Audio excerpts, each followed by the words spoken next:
I now like to talk about the differences between public cloud models, private cloud models, and hybrid cloud models. So we'll start with the public cloud model. Now, this is the concept of essentially you are utilizing a cloud provider that is open to the public, such as Microsoft Azure, and you are essentially a tenant on their equipment. So they have all these server racks and all these data centers, and we are sharing this equipment with the other tenants that are utilizing that equipment. All right. So the difference is that the other tenants can't necessarily see our software or share data with our with our tenants and our software. It is possible to allow connectivity between business. Microsoft has what's called B2B, business to business connectivity, where we can do that, but ultimately it's still, even though it's public, we are able to keep things safe in private. But you do have to kind of realize that when you are storing things in a public cloud, such as Microsoft's Azure public offerings, the equipment that all of your resources are being handled on is the same equipment in a lot of cases as other tenants out there, right? Other environments. It's sort of like if you look at it from the analogy of like an apartment. If you rent an apartment, you get to utilize the amenities in that apartment, right? You get access to the electricity and the water and heating, all that stuff.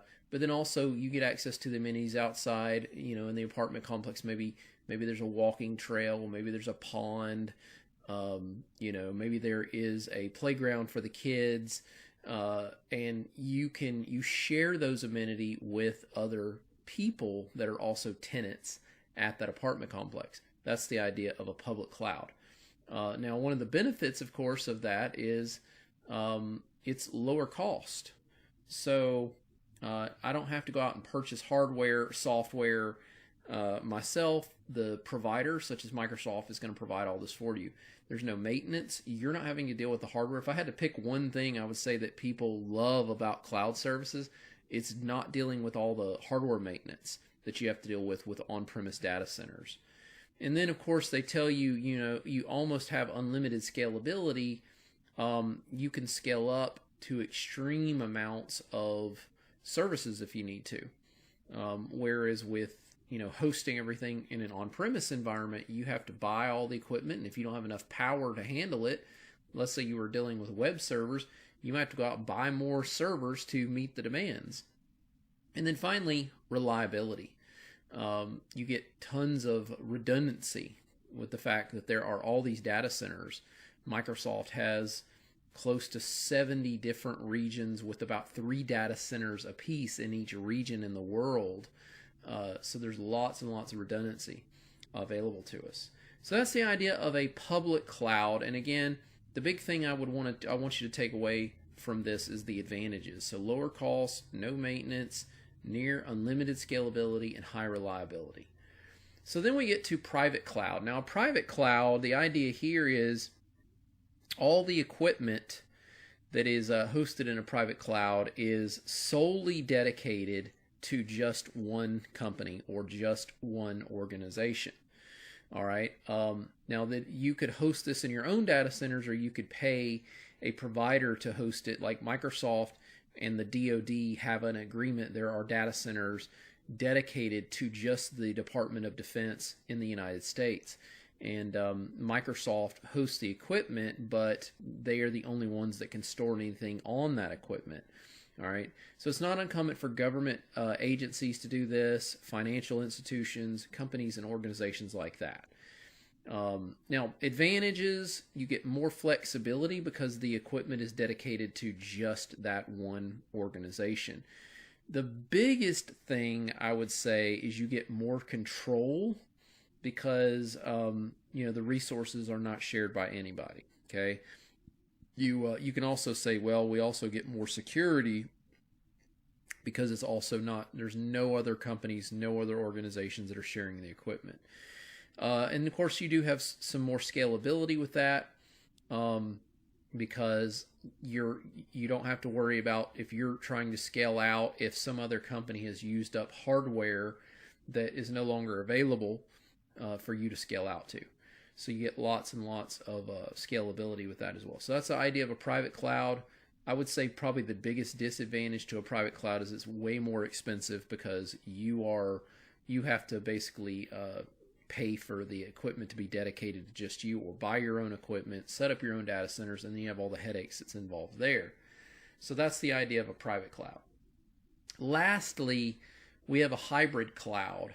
And a hybrid cloud model is a mix of potentially having an on-premise data center or private cloud data center along with public.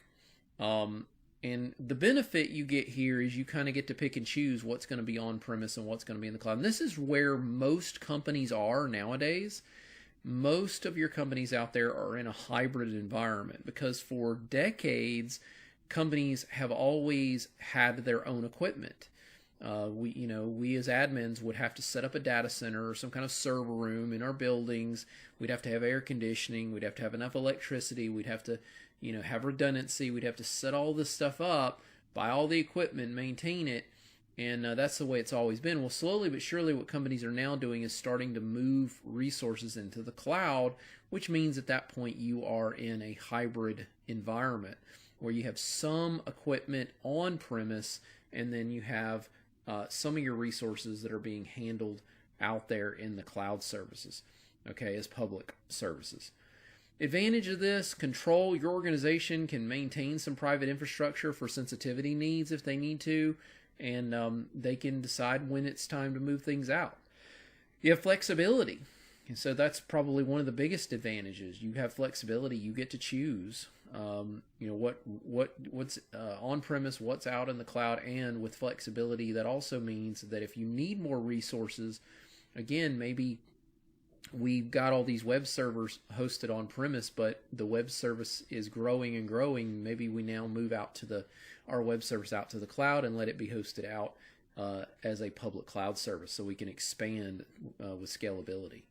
We have cost effectiveness. Again, you could be in a situation. A good example of this is like Microsoft Exchange Online. A lot of companies have had Microsoft Exchange Server for years and years and years, decades, and they've had to buy new servers, buy the hardware, buy the licenses for Exchange, and upgrade. So what's happening now is it comes time for companies to have to buy new servers and buy new licenses. Instead, what they're now doing is moving to Exchange Online and letting Microsoft just host all their email out on the cloud service. And this is a very cost-effective way.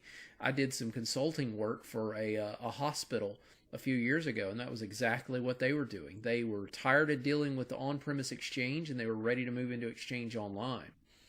And then the last thing would be ease, transitioning to the cloud. So you might be surprised how easy it is sometimes to migrate on-premise resources out to the cloud. Microsoft has created many, many different methods for assisting with this, with different types of migrations. Whether you're migrating your files out there and you're trying to get things into SharePoint and OneDrive, maybe you're migrating your Skype for Business server to Microsoft Teams. Maybe you are migrating on-premise SharePoint to SharePoint Online, or maybe you're migrating your on-premise email through Exchange or some other product to Exchange Online. Microsoft provides lots of solutions and help for performing that capability. Well, hopefully now you have a much better understanding of the public, private, and hybrid cloud models.